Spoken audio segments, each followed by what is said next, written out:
జై శ్రీమన్నారాయణ. ఈరోజు 30వ అధ్యాయము కార్తీక పురాణంలో ఉంది. కార్తీక వ్రత మహిమ ఫలశ్రుతి అంట.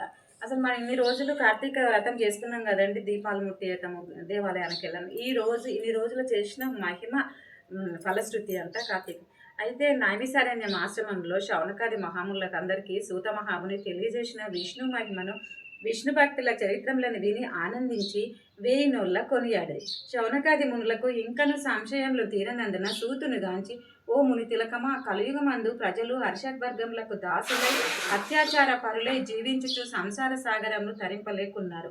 అటువంటి వారు సులభంగా ఆచరించు తరుణోపాయం ఏదైనా కలదా?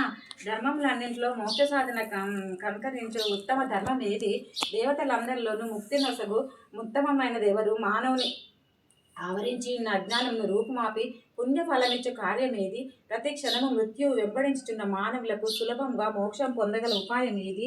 హరినామస్మరణ సర్వదా చేయుచున్న మేము ఈ సంశయంతో ఉన్నాము, కానీ దీనిని వివరించి తెలియజేయమని కోరింది.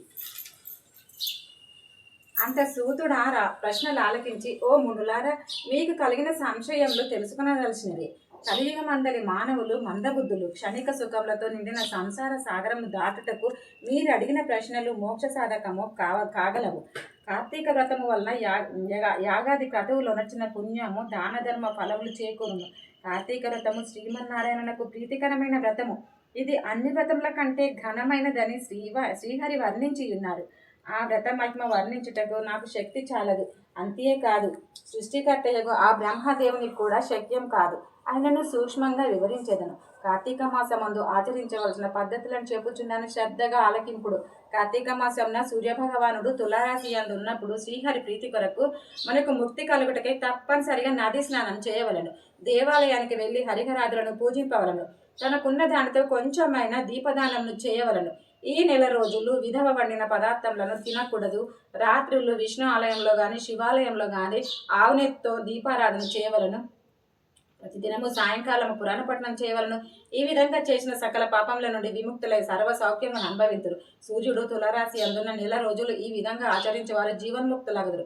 ఇట్లా ఆచరించుటకు శక్తి ఉండి కూడా ఆచరించని వారు కానీ, లేక ఆచరించు వారిని చూచి ఎగతాళి చేసిన వారిని కానీ, వారికి ధన సహాయం చేయి వారికి అడ్డుపడిన వారికి కానీ ఇహమందు అనేక కష్టంలో పాల్గొటే కాక వారి జన్మాంతరమందు నరక కూపంలో పడే యమ కింకర్ల చేత నానా హింసల పాలు కాగదురు. అంతేకాక అట్టి వారు 100 జన్మల వరకు చండాలాది హీన జన్మదులెక్కుతారు. కార్తీక మాసంలో కావేరి నదిలో కానీ, గంగా నదిలో కానీ, అఖండ గౌతమి నదిలో కానీ స్నానం ఆచరించాలి. ముందు చెప్పిన విధంగా విష్ణుతో ఆచరించిన వారు ఇహమందు సర్వసుఖంలందు అనుభవించుటేగాక జన్మాంతరంలో వైకుంఠవాసులగుదురు. సంవత్సరంలో వచ్చు అన్ని మాసముల కన్నా కార్తీక మాసం ఉత్తమోత్తమైనది, అధిక ఫలదాయమైనది, హరిహరాదులకు ప్రీతికరమైనది. కనుక కార్తీక మాస వ్రతము వలన జన్మల నుండి వారలకున్న సకల పాపములు హరించి మరో జన్మ లేక వైకుంఠమందు ఉండగలరు. పుణ్యాత్ములకు మాత్రమే ఈ వ్రతం ఆచరించవలనని కోరిక పుట్టును. దుష్టులకు, దుర్మార్గులకు, పాపాత్ములకు కార్తీక మాసమన్న, కార్తీక వ్రతమన్న ఏవగింపు అసహ్యం కలుగు. కాన ప్రతి మానవుడు ఈ పరమ సత్యంను గ్రహించి ఇటువంటి పుణ్యకాలంను చేతులార విడువక ఆచరించవలను. ఇటువంటి నెల రోజులు చేయలేని వారు కార్తీక శుద్ధ పౌర్ణమి ఆయనను తమ శక్తి కొరకు వ్రతం ఆచరించి పురాణ శ్రవణం చేసి జాగరణం ఉండి మర్నాడు ఒక బ్రాహ్మణులకు భోజనం విన్నచో నెల రోజులు చేసిన ఫలంతో సమాన ఫలం కలుగును. ఈ మాసంలో దానము, ధాన్యము, బంగారము, గృహము, కన్యాదానము చేసినచో ఎప్పటికీ తరగని పుణ్యమును కలుగును. ఈ నెల రోజులు ధనవంతుడైనను బీదవాడైనను మరెవరైనను సరే సదా హరినామస్మరణం చేయించు, పురాణములను వింటూ, పుణ్యతీర్థములను సేవిస్తూ, దాన ధర్మములను చేయించున్న ఎడల వారికి పుణ్యలోకం అవ్వును.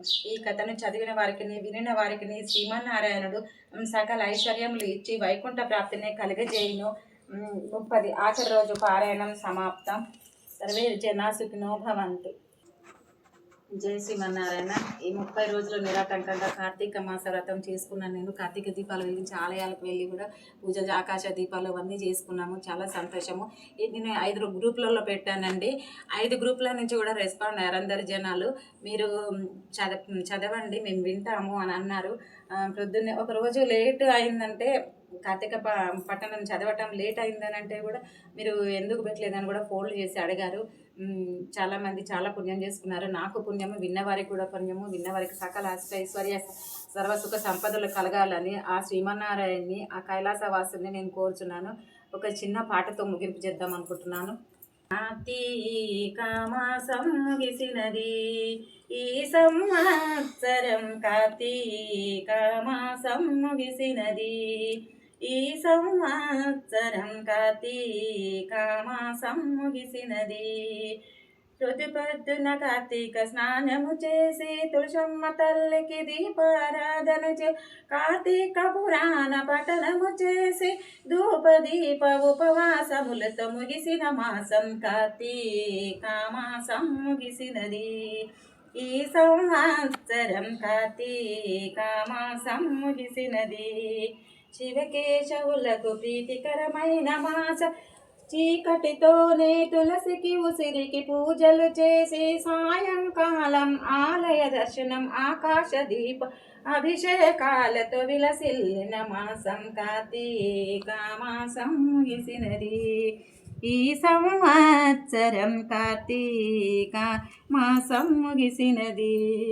వచ్చే సంవత్సర కార్తీక మాసం కొరకు అష్టైశ్వర్య ఆయురారోగ్యాలతో ఎదురు చూస్తూ చల్లని గాలుల ఆస్వాదిస్తూ కలకలలాడే దీపాల కాంతుల విలసిల్లిన మాసం కార్తీక మాసం ముగిసినది, ఈ సంవత్సరం కార్తీక మాసం ముగిసినది, కార్తీక మాసం ముగిసినది, ఈ సంవత్సరం కార్తీక మాసం ముగిసినది.